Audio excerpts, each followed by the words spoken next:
Da ni am fynd yn ôl i'r cychwyn. Ti'n ifanc iawn rwan, ond oeddet ti hyd yn oed yn fengach yn cychwyn allan hefo Wrexham. Be di atgofion di ar cyfnod hynny? Nes i ddechrau'n under 14s a gweithio fy fyny y youth team. Wedyn nes i seinio'r 2-year pro, ond oedd o reit frustrating wedyn trwy'r season yna. Trafeidio bob man a ddim yn y squad neu jyst ar y bench. Season wedyn a Sam Ricketts ddod yna. Nath o ddod ati fi a dweud bod Llandudno di gofyn amdano fi ar loan, so yn dechrau ni reit excited jyst i chwarae, ond dwi'n meddwl erbyn diwedd ath o'n gweithio allan fel o'n isio, ond dwi'n meddwl ar ei pryd as i Caernarfon wedyn, diwedd tymor. Nes i ddeud Caernarfon, o'n eisiau gwneud siŵr o'n i'n treinio efo Wrexham bob dydd, jyst i gweithio a cwffio am y contract arall, a nath o dweud, do, paid a poeni, jyst cer allan a enjoy o ffwbol, so dyna nes i. A ti'n ffeindio dy hun wedyn mewn sefyllfa lle ti'n mynd o fod ar gytundeb llawn amser yna'n cael dy ryddhau. Mae rhai bo hynny wedi bod yn gyfnod anodd. Nes i just ddim meddwl am ffwbol am tan mis ar y Caernarfon ffonio'n syth, ac nes i just wneud y penderfyniad o'n i just isio mynd allan a enjoyo ffwbol heb gorfod meddwl am stres o'n byd arall, a dwi'n meddwl a dyna gweithio yn ffordd fi. Un peth oedd yn dod drosodd bob tro oedd y teimlad o deulu bron iawn pan oedd ti'n Gaernarfon.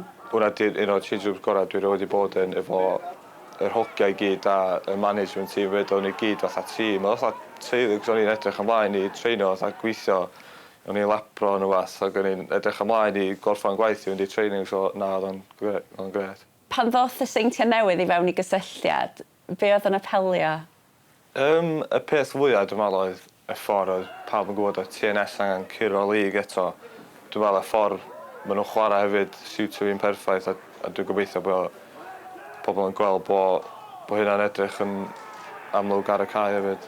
Wrth gwrs, fel oedd ti'n dod i fewn i'r clwb yn mynd y ffordd arall o Ddeiron Edwards, eto un o chwaraewyr mwyaf dylanwadol yn y gynghrair dros y blynyddoedd, dipyn o sgidiau ti lenwi. Yndi, nath o'n cyrraedd neges fi cyn yn dweud fatha, gobeithio na enjoyo fo falle, ac oedd o'n meddwl na fi sa'n llenwi sgidio, ond y ffordd oedd nhw eisiau fo chwarae, dwi wedi trio wneud hynna hefyd, ond rhaid stamp ochr fi ar fo, so cael rhywbeth gwahanol hefyd. Mae'r tymor i chi'n y seintiau mynd yn ardderchog wrth reswm.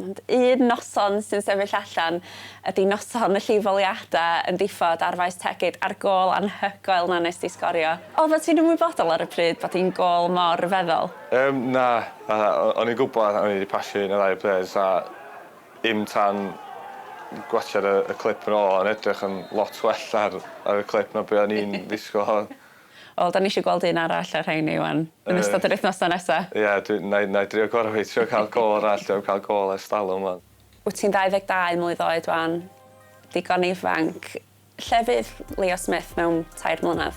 Dream rhywun fysa i chwarae mewn Football League Professional Environment, a fysa fo'n gorau bod y lle a'r clwb i weld swn i'n ffitio fewn yn iawn i gallu trio troi pen fi fynd i'r lig yna eto. O, Liam, mae wedi bod yn gret gael sgwrs efo chdi. Diolch yn fawr iawn, a da ni'n dymuno'r gorau i ti. Diolch yn fawr iawn.